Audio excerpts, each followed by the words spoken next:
CBN e a Tecnologia, com Gilberto Sudré.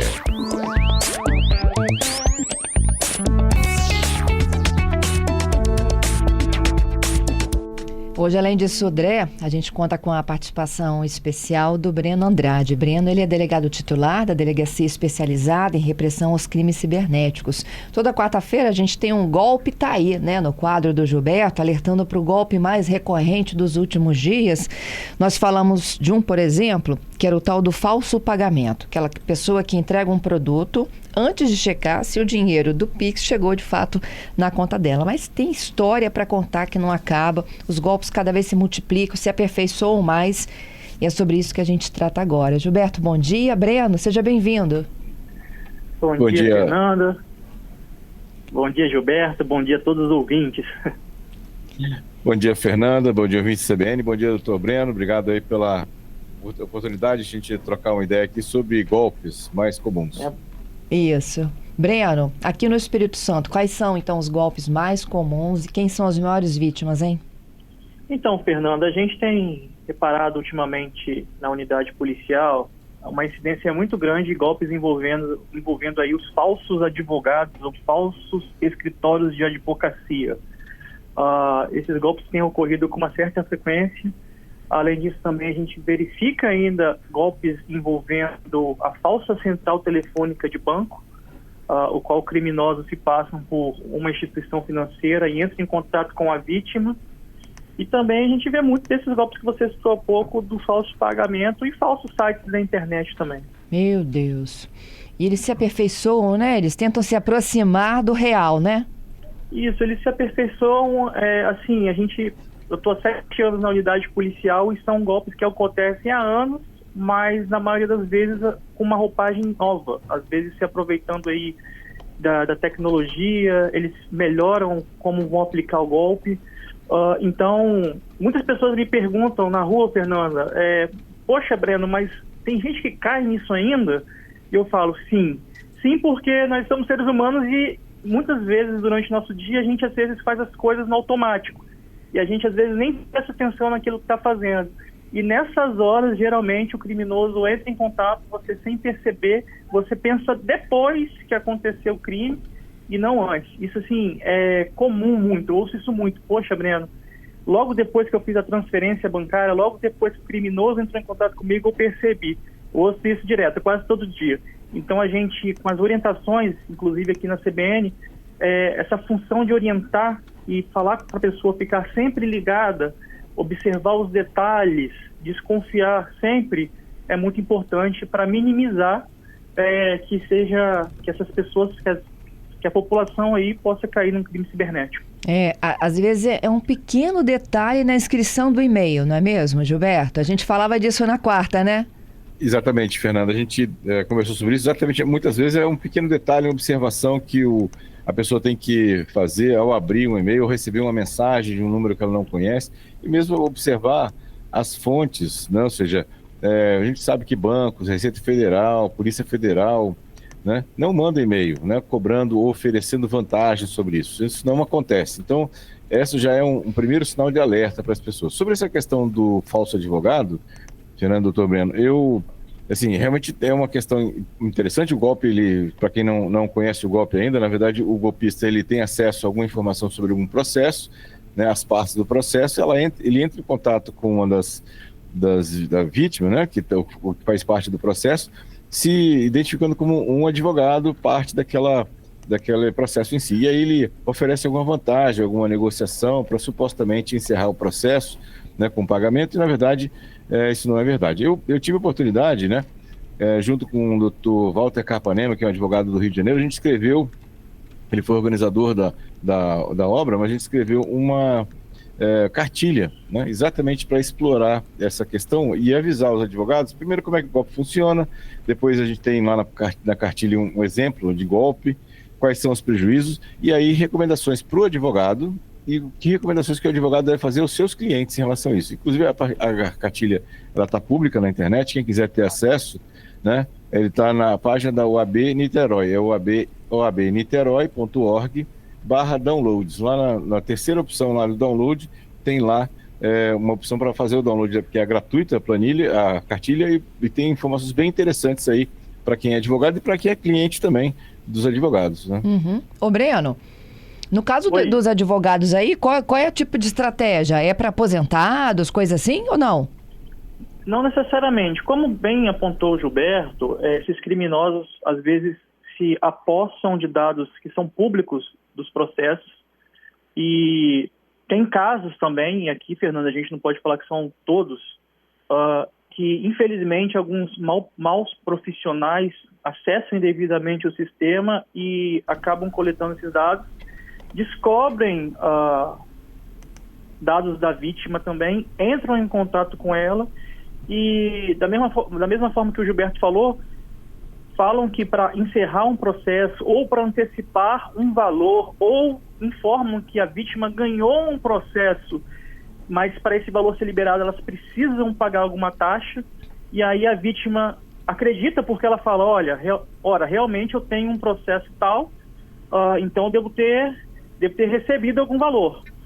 Só que isso não é verdade. Então a gente sempre orienta, entre em contato com o escritório de advocacia, nunca faça transferência, não existe uma taxa para liberação de valor.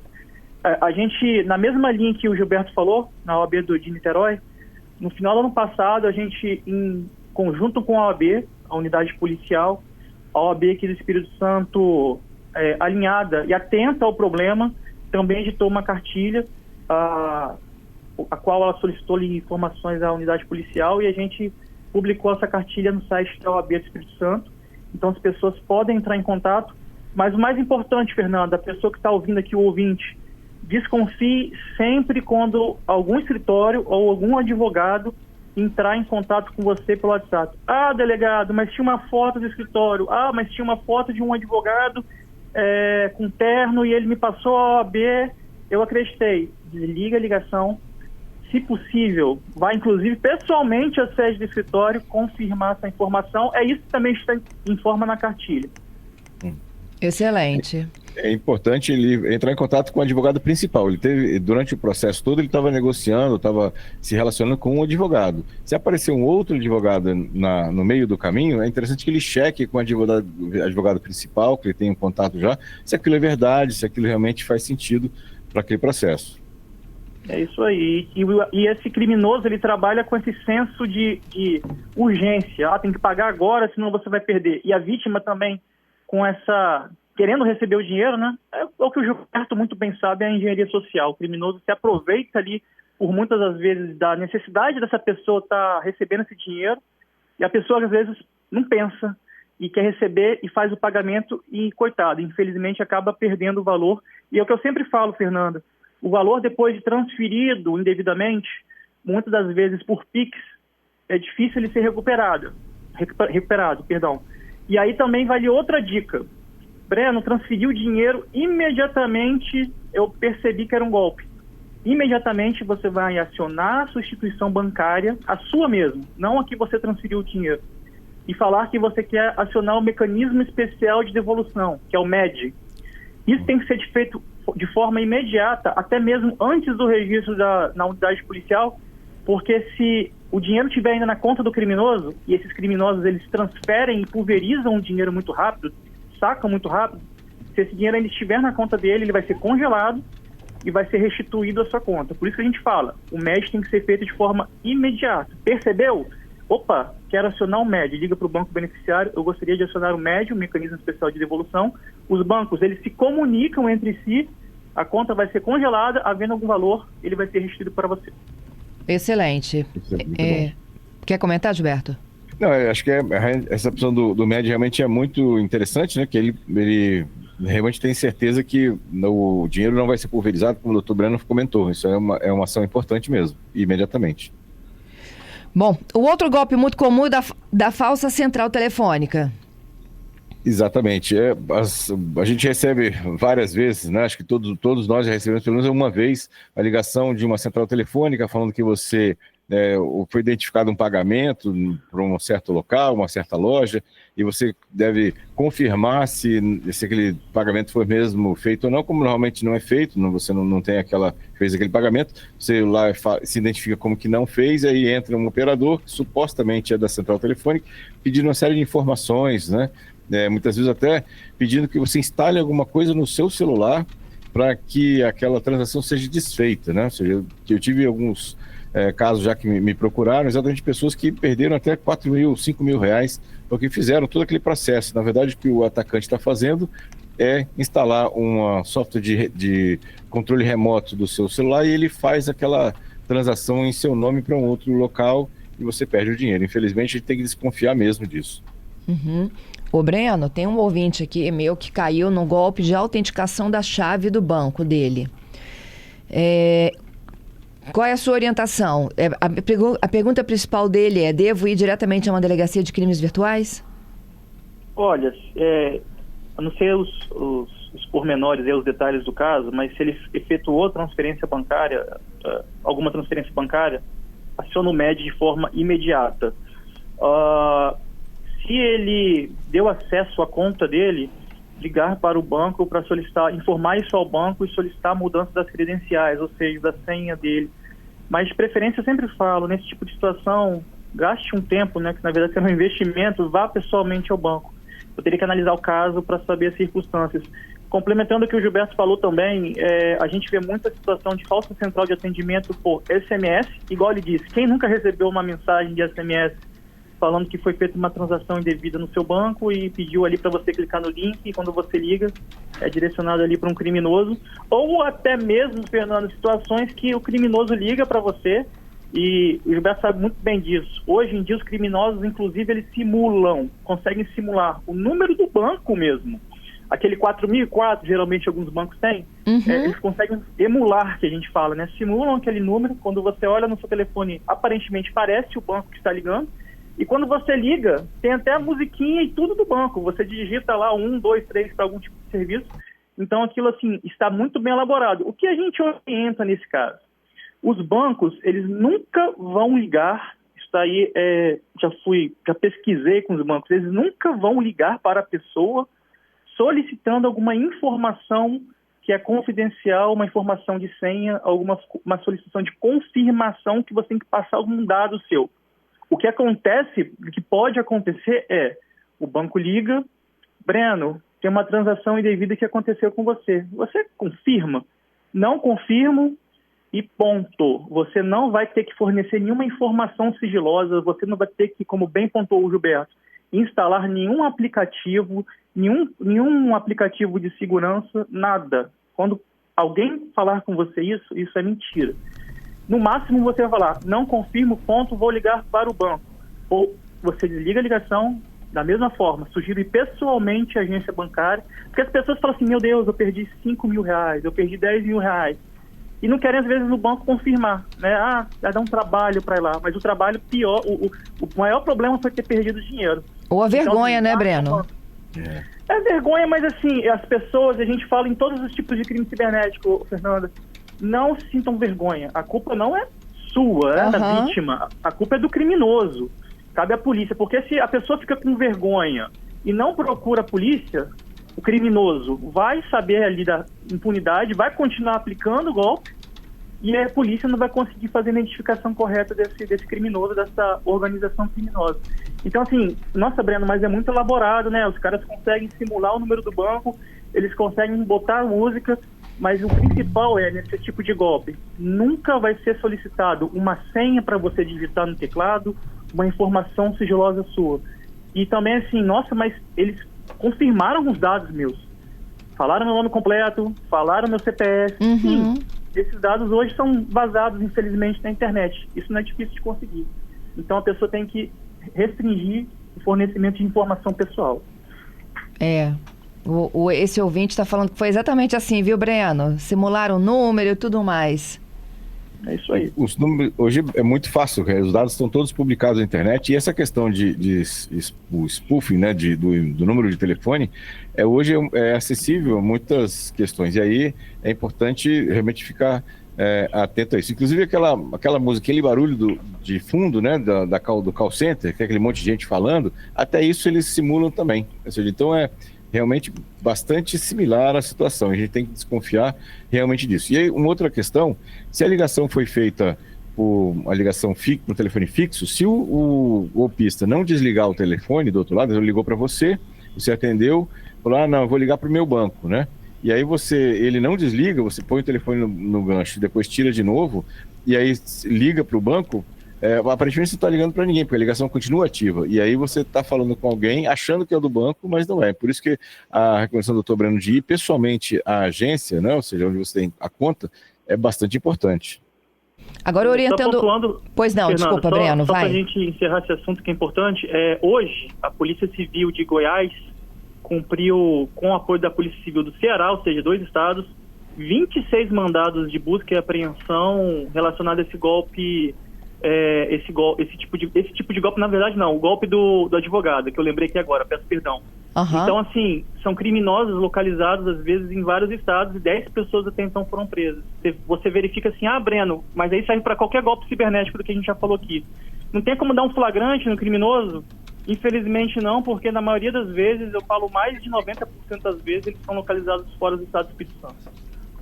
É isso. No caso desse aqui que caiu na chave do banco, procura o banco imediatamente para tentar reverter a situação. E depois procura a delegacia e faz um boletim de ocorrência? É isso aí. Na verdade, pode ser que o banco peça um boletim de ocorrência, então a gente fala, ligue para o seu banco primeiro, ligue, informe a situação e depois procure a polícia. Tem um áudio aqui de um outro ouvinte, enquanto a Patrícia prepara aqui para exibi-la, a Eliane fala assim, olha, todos os dias, ligações de empresas, né? E ela acredita que todas elas vão caminhar para uma tentativa de golpe. E esse ouvinte é o? Alex. Alex. Aqui é o Alex. Aconteceu isso comigo, um advogado entrou em contato comigo, eu estava com um boleto atrasado e essa pessoa entrou comigo em contato comigo que tinha busca e apreensão. Aí me mandou um boleto para me pagar, aí eu entrei em contato com o banco falou assim que não faz nada disso. Excelente. Ele identificou que desconfiou que era uma coisa falsa, né, e entrou em contato com o banco. Esse é exatamente o processo que deve ser feito. Breno, quer comentar? É isso aí. Como a gente sempre fala, a desconfiança acima de tudo, o ouvinte desconfiou, confirmou a informação com o banco e não era verídica e evitou cair num golpe, né? Não existe isso de busca e apreensão, advogado entrando fazendo essas ameaças. Eu sempre falo assim, cuidado com essas ameaças feitas pelo WhatsApp, porque geralmente a pessoa não vai deixar uma prova ali registrada no telefone te ameaçando numa situação dessa. Então todo cuidado é pouco. E já que ele falou de boleto, é sempre bom também falar, Fernando, a gente já conversou aqui sobre isso. Boleto bancário, sempre conferindo aí o real beneficiário do boleto. Às vezes eu tenho um boleto para pagar, né, e o boleto acaba sendo ali manipulado de forma indevida, as linhas digitáveis ali do boleto, e a pessoa acaba pagando para o criminoso. É sempre bom também dar esse toque. Principalmente agora que está em época de pagamento de IPVA, de IPTU, né? Exatamente. São golpes muito comuns. Bom, é isso, gente. Temos mais uma aqui. O Gilberto dizendo que está tudo muito perigoso, que ele recebe direto golpe em nome do governo federal falando de cancelamento de CPF. Esse é outro, né, Breno? Esse é outro, assim, se a gente for ficar linkando golpe, a gente vai falar aqui o dia todo de golpe. Eu sempre falo, né, assim, confirme as informações nos canais oficiais. Se tiver uma agência, procure a agência no local onde você reside, que aí vai evitar uma dor de cabeça muito grande. É isso. Queria te agradecer, viu, Breno, pela gentileza aqui conosco, hein? Estamos sempre à disposição, né? Já participamos algumas vezes, né, Fernando? Então, eu sempre gosto de fazer esse trabalho de orientação à população, porque a prevenção e a mitigação de situações que podem levar as vítimas a crimes é essencial. A gente te agradece. Um abraço ao Gilberto também, que é amigo aí de longa data. Obrigado, doutor Breno. É um amigo de longa data também. Obrigado aí pela oportunidade de a gente trocar uma ideia aí sobre os golpes aí, esclarecendo a população, que é uma questão realmente importante. A prevenção é mais importante até do que o próprio controle depois, né? Depois que acontece, fica tudo mais difícil. É isso aí, meu amigo. Um abraço e bom final de semana a todos. Bom final de semana para vocês. Até quarta, Gilberto. Até quarta, Fernando. Obrigado aos ouvintes pela participação. Eles vão ficar todos de olho, né? E até quarta-feira com mais tecnologia. Até lá.